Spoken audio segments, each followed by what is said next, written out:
Dzisiaj lecimy z dudkiem. Dudki ważą od 46 do 89 gramów, a ich długość ciała wynosi około 25 do 29 cm. To ptaki znane z charakterystycznego czubka z piór, które mogą rozkładać w kształt wachlarza.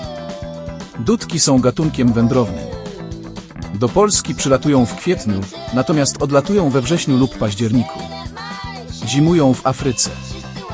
Ptak ten słynie z polowań na owady. Jego długi, cienki dziób pozwala mu na wyciąganie pożywienia z ziemi czy spod kory drzew. Dudek jest też znany z charakterystycznego, powtarzającego się zawołania ap ap ap, od którego wzięła się jego nazwa w wielu językach.